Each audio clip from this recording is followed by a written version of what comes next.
Praise the lord. యూట్యూబ్లో ఈ వాక్యం వింటున్న ప్రతి ఒక్కరికి మన ప్రియమైన యేసుక్రీస్తు నామములో శుభములు తెలుపుకుంటున్నాను. ఈరోజు మనం ధ్యానించబోయే అంశము మానవ కోటికి విధి.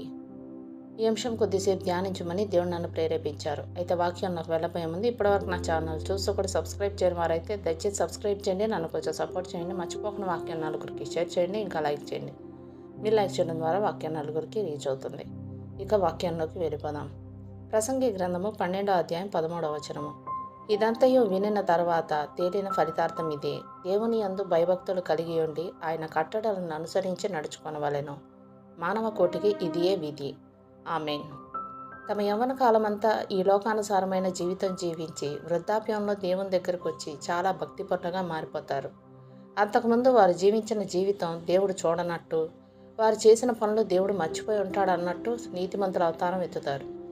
దేవుడు మానవ కోటికి విధిగా ఇచ్చిన దాన్ని జీవిత చర్మాంకంలో నెరవేర్చుకోవాలనుకుంటారు. భూమి మీద పుట్టిన మనుషులందరిలో అత్యంత జ్ఞానం గలవాడుగా, ధనవంతుడుగా పేరొందినవాడు సొలొమోను. ఆయన మనుషుల జీవితాలను, వారి జీవన విధానాన్ని పరిశీలించి ప్రసంగి గ్రంథం రాశాడు. యేసు ప్రభు సైతం సొలొమోను గురించి చెప్తూ అతను సమస్త వైభవంతో జీవించాడని, జ్ఞానవంతుడని చెప్పాడు.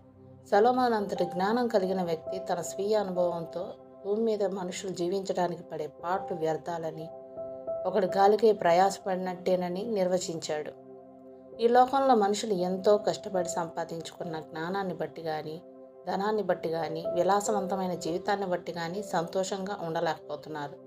కాబట్టి వారి కష్టమంతటి వల్ల వారికి ఏమీ ప్రయోజనం లేదని దేవుని ద్వారా జ్ఞానం పొందిన వ్యక్తి చెప్పే మాటలు ఎంతమందికి రుచిస్తున్నాయి?